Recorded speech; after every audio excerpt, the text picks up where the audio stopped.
Cela fait 4 ans, et je pensais avoir tourné la page, mais après ce Memorial Day. Marisol était une fille d'église. Ma grand-mère me traînait à la messe du dimanche, et quand je l'ai vue, pour moi, ce fut le coup de foudre. J'ai demandé à mon cousin, qui était son ami, de nous présenter, mais il a refusé. Il ne voulait pas que je m'approche d'elle. Il ne voulait pas que je la ruine. Avez-vous déjà rencontré quelqu'un qui vous donnait envie de devenir une meilleure personne? De marcher sur le droit chemin? C'était elle. Quand j'ai découvert qu'elle allait à l'église presque tous les jours, je l'attendais sur les marches pour lui parler. Je l'accompagnais toujours à l'église et la raccompagnais. Elle me faisait sentir que je n'étais pas un bon à rien. Une chose en a conduit à une autre, et nous sommes sortis ensemble. Je me sentais bien. Pendant 1 an et demi, je me suis éloigné de la vie de gang.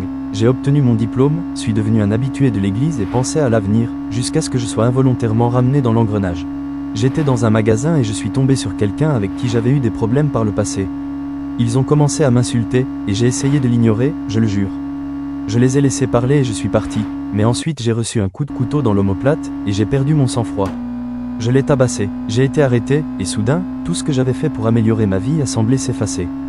Marisol était furieuse contre moi, ma grand-mère n'arrêtait pas de me rappeler mes erreurs passées, et mon cousin me disait qu'il savait que je ne changerais jamais. Mon avocat commis d'office a vu que j'essayais de m'améliorer et, par la grâce de Dieu, m'a fait libérer après 1 mois de détention. Malgré sa colère, Marisol m'a rendu visite presque tous les jours. 1 mois après ma libération, j'ai découvert que j'allais être père, et je ne voulais pas que mon enfant ait un père mort ou en prison. Nous nous sommes enfuis, je suis allé dans une école technique pour devenir mécanicien, et j'ai travaillé dur pour ma future famille. Quand Luna est née, ce fut presque le pire jour de ma vie. Marisol ne cessait de saigner. Elle est tombée en choc et a dû subir une hystérectomie totale. Elle est restée à l'hôpital pendant des mois, et Luna est devenue mon univers. Je voulais qu'elle ait la meilleure vie possible, je voulais lui offrir le monde. Quand Marisol est sortie de l'hôpital, je lui ai promis que notre fille aurait une vie bien meilleure que la nôtre, et pendant des années, j'ai tenu cette promesse. J'ai économisé assez d'argent pour nous installer en banlieue, nous sommes devenus propriétaires, j'étais même chef scout, si vous pouvez le croire. J'ai veillé à ce que Luna aille dans une école privée, à ce qu'elle sache se défendre, et j'ai toujours essayé d'être le mari parfait. Je ne connaissais pas mes parents, je n'avais pas de modèle masculin positif dans ma vie, donc je ne savais pas à quoi ressemblait une relation saine. Enfin, c'est un mensonge. Les pères à la télé étaient mes modèles, et je les imitais, ainsi que les mariages qu'ils avaient à l'écran. Au fil des années, j'ai ouvert mon propre garage. Mon cousin est devenu pasteur, ma grand-mère était toujours une épine dans mon pied. Ma relation avec ma femme était plus forte que jamais, j'ai gardé mon corps de prisonnier, mais Luna me détestait. Depuis qu'elle avait 13 ans, elle avait commencé à me détester. Elle ne voulait plus que je l'embrasse. Elle roulait des yeux chaque fois que je lui disais que je l'aimais. Elle m'ignorait quand je lui demandais comment s'était passée sa journée à l'école. Ça me faisait mal, et Marisol le voyait.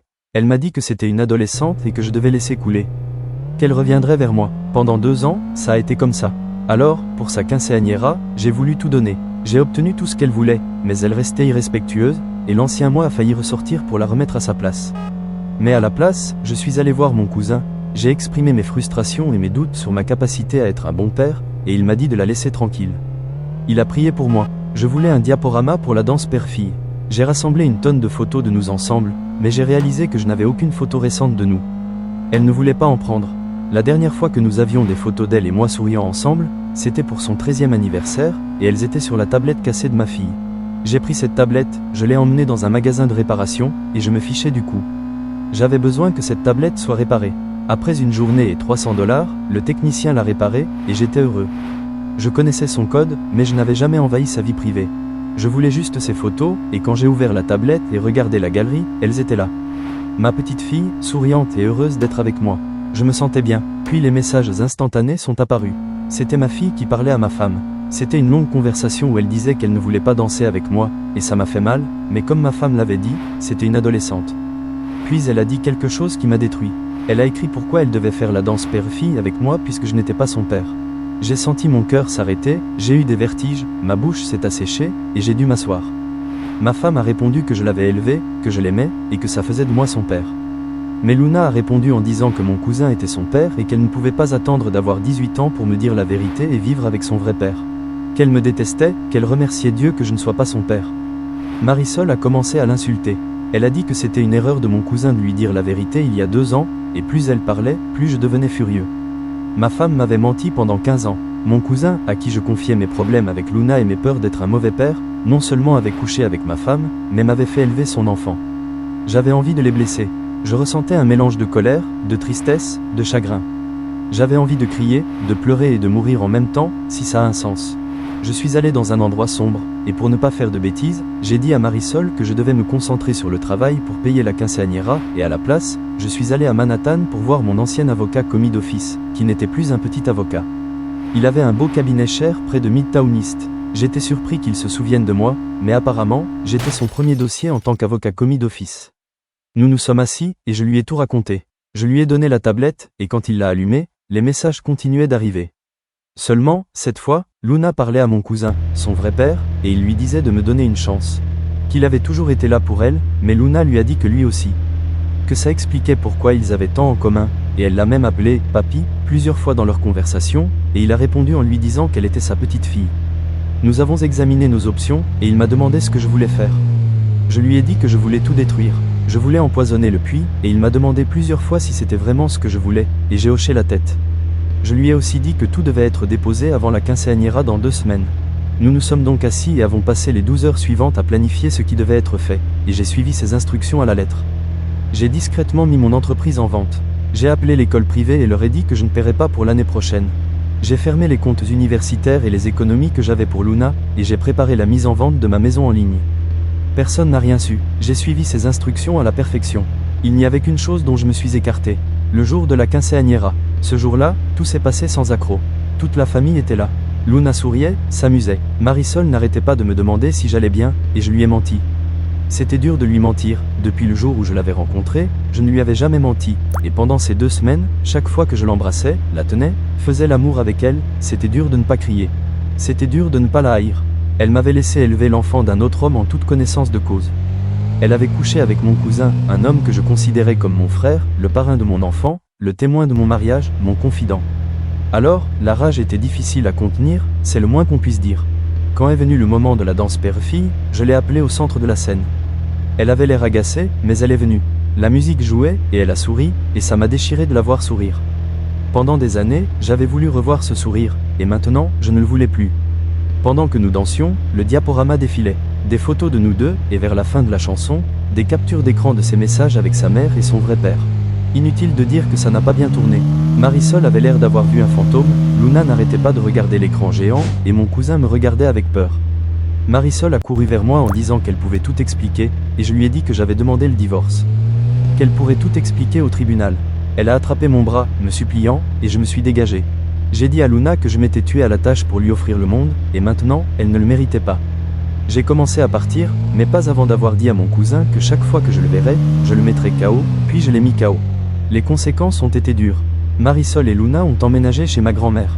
Sa famille était choquée et dégoûtée par elle, il ne voulait plus rien avoir à faire avec elle. Son père m'a même présenté ses excuses. Je ne sais pas pourquoi. Il ne m'avait jamais aimé, malgré le fait que j'avais changé ma vie. Cet homme me détestait, mais maintenant, j'étais le mari et le père parfait, alors que quelques jours auparavant, j'étais un ancien bon à rien. Ma grand-mère a eu l'audace de me raconter l'histoire d'Abraham et comment, quand il est revenu de la guerre 3 ans plus tard, sa femme avait un enfant d'1 an et il l'a élevé comme le sien, et comment je devrais être comme Abraham. Alors je lui ai dit de dégager de ma maison. Marisol est revenue quelques jours plus tard, en pleurs dès qu'elle m'a vu, me disant que c'était un accident. Que quand j'avais été arrêté, elle était tellement en colère contre moi, et mon cousin était là pour la réconforter, et une chose en a conduit à une autre, et ils ont couché ensemble. Ça n'est arrivé qu'une seule fois, et elle m'avait été fidèle depuis. Elle était prête à passer un détecteur de mensonges pour le prouver.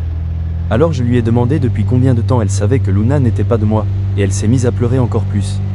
Ce regard qu'elle m'a donné m'a tout de suite dit qu'elle le savait depuis le début, et je lui ai demandé de partir. Elle voulait qu'on aille en thérapie, me disant que je surréagissais et qu'on pouvait arranger les choses. Que c'était du passé et que je devais passer à autre chose. Que j'étais le père de Luna, malgré ce qui s'était passé, et que je laissais ma colère prendre le dessus. J'ai dû répéter « passer à autre chose ?» une 12aine de fois à pleine voix tout en attrapant ses affaires et en les jetant dehors. Je l'ai traitée de menteuse et de pute. Je lui ai dit que je ne voulais plus jamais voir sa putain de tête, et je lui ai dit que cette vie que j'avais construite ne lui appartenait plus avant de la pousser dehors. Quelques semaines ont passé, et elle n'arrêtait pas de m'appeler. Pas une seule fois, Luna n'a essayé de me contacter. Marisol a été choquée d'apprendre que j'avais vendu mon entreprise. Encore plus quand elle a découvert que j'avais organisé une journée portes ouvertes pour vendre la maison. Elle est entrée en hurlant, disant aux visiteurs de sortir de chez elle et me suppliant de chercher de l'aide. Que je détruisais notre mariage. Que je n'avais pas le droit de vendre notre maison. La maison où nous avions élevé notre enfant, et je lui ai dit que cette maison était pleine de mensonges. C'était une maison où j'avais élevé l'enfant d'un autre homme, et quand je la vendrais, je lui donnerais la moitié et je lui ai ordonné de partir avant que j'appelle la police. C'était un bluff, il suffisait qu'elle joue la victime, et j'aurais été arrêté, mais elle ne l'a pas fait, elle a obéi. Peu après, mon cousin est venu me parler, et je l'ai mis KO, l'ai traîné dehors et ai fermé la porte. J'ai refusé la médiation. Marisol voulait se réconcilier, mais pas moi. Je voulais un divorce, et mon avocat a demandé un divorce accéléré, et 3 mois plus tard, nous étions au tribunal du comté de Nassau. Je n'ai presque parlé à personne pendant cette période. J'avais lu des histoires d'horreur sur le système judiciaire, surtout pendant les procédures de divorce, mais ce ne fut pas mon cas. J'ai eu une juge qui était très juste. Mon avocat a tout géré.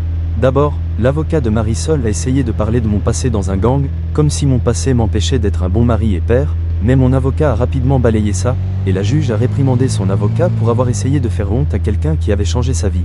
Mon avocat a présenté toutes les preuves et a proposé un paiement forfaitaire de pension alimentaire avec la vente imminente de la maison et de l'entreprise. Au début, Marisol n'arrêtait pas de me demander de reconsidérer, mais je l'ignorais.